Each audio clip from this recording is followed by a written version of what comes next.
Okay. இப்போ previous வீடியோவில் பாதியாக விட்டதை கொஞ்சம் அப்படியே கண்டினியூ பண்ணுறேன். ஓகே. ஃபஸ்ட் பாயிண்ட் என்ன சொன்னேன்னா, என்றைக்கும் எசேக்கியேல் 33ஆம் அதிகாரத்தில் இருக்கிற இதுவும் 3வது அதிகாரத்தில் இருக்கிறது. அதாவது என்ன ரொம்ப அழுத்தமாக சொல்கிறாங்கன்னா, நீங்கள் சொல்லுங்கள் என்றால் அவங்களுடைய பாவங்கள், நீங்கள் தைரியமாக சொல்லலைன்னா அவங்க பாவங்கள் உங்கள் தலை மேலேயும் உங்கள் கை மேலேயும் வரும். ஸோ நீங்கள் இல்லைன்னா பிள்ளைங்களுடைய வாயிலிருந்தும் கல்லுங்களையும் பேச வைப்பார். அதுதான் ஃபஸ்ட் பாயிண்ட் நான் சொன்னேன். செகண்ட் பாயிண்ட் என்ன சொன்னேன்னா, பிள்ளைங்களுடைய தலை மேலே போட்டுட்டு நம்ம எஸ்கேப் ஆகிடலாம், கல் மேலே இருக்கிற போட்டு நம்ம எஸ்கேப் ஆகிடலாம்னு நினைக்காதீங்க.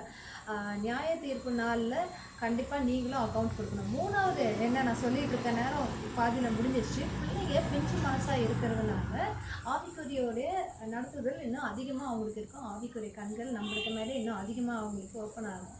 ஸோ நீங்கள் ஊழியத்தையும் உங்கள் குடும்பத்துலேயே இருக்கிற கரெக்ஷன்ஸும் ஊழியத்தையும் நீங்கள் எடுத்து கையில் பண்ணலன்னா, பிள்ளைங்க கையில் விட்டுட்டிங்கன்னா அவங்க கதறுவாங்க. ஏன்னா அவங்களுக்கு நல்ல ஆவி மட்டும் தெரியாது, துர்சக்தி வந்தாலும் அவங்க கண்ணுக்கு மட்டும் அது அகப்படும். அதனால தான் அவங்க பயத்தில் கத்துவாங்க. ஸோ இப்போ புரியுதா?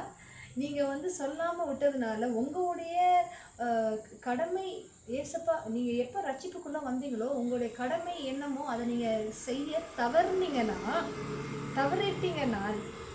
உங்களுடைய பிள்ளைங்க கஷ்டப்படுவாங்க. அந்த சின்ன பிள்ளைங்க இதுதான் பார்க்குது. அதுங்க ஏன் கதறுதுங்கன்னா, ஏன் அதுங்க அழுகுதுங்கன்னா, ஏன்னா அதுங்க கண்ணுக்கு நீங்கள் ஒழுங்காக உங்கள் கிறிஸ்துவ குடும்பத்தில் இயேசுக்கு சொல்லி கொடுத்ததை நீங்கள் கடைப்பிடிக்காமல் இந்த மாதிரி உலகத்துக்கூடையும் பாதி இருந்துக்கிட்டு இங்கேயும் பாதி இருந்துட்டு, அதாவது அனலும் இல்லாமல் குளிரும் இல்லாமல் வெதுவெதுப்பாக இருக்கிறீங்கன்னா உங்களுடைய குழந்தைங்கள் கண்ணுக்கு எது சிறுமிங்களுக்கு கண்ணுங்களுக்கு ஆவிக்குரிய கண்கள் அவங்களுக்கு திறக்கப்பட்டதுனால அவங்களுக்கு தெரியும் ரொம்ப பாவம்.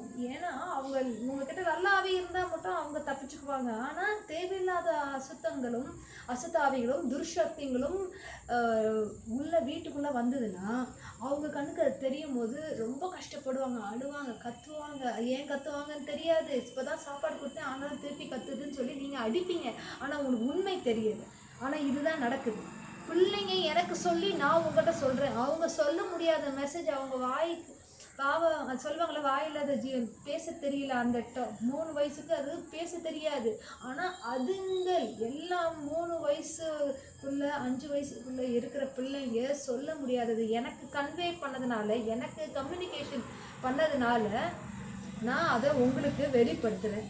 தயவுசெய்து உங்கள் பிள்ளைங்களுக்காகவாது நீங்கள்லாம் ஏசப்பா நான் இது கிறிஸ்துவர்களுக்கு இது மட்டுமே ரொம்ப அழுத்தமாக சொல்கிறேன். இந்த பிள்ளைங்க ரொம்ப ஏன் கஷ்டப்படுறாங்கன்னா இதனால அவங்க பயங்கரமாக அழுதாங்கன்னா, ஏன்னா அவங்களுடைய நற்குணங்கள் மாறுது.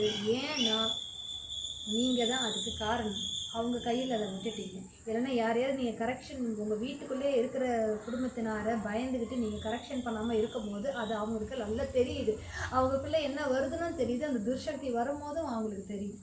ஸோ அதனால தான் சொல்கிறேன், ரொம்ப கேர்ஃபுல்லாக இருந்துக்கோங்க. இந்த 3 பாயிண்ட்டை கடைப்பிடிச்சிக்கோங்க. ஷபாத் ஷலோம்.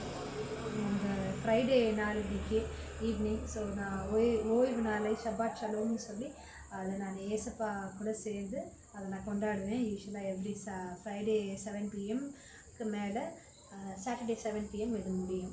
ஸோ சொன்னதெல்லாம் கடைப்பிடிப்பீங்க என்று நான் நம்புகிறேன். இதுக்கு முந்தின வீடியோ பார்த்தீங்கன்னா இப்போ நான் என்ன சொன்னேன்னு இன்னும் அழுத்தமாக அழகாக. ஓகே, டேக் கேர், பாய்.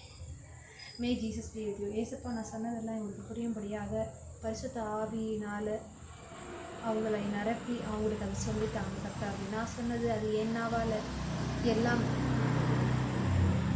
ஆவியானவர் ஆளுகை செய்யும் பொழுது அது முடியும். என் ஜீவனுள்ள பிதாவை இயேசுவின் நாமத்தில் ஜெபிக்கிறேன். ஆமென். ஹோசேனா, ஹோசேனா, ஹோசேனா.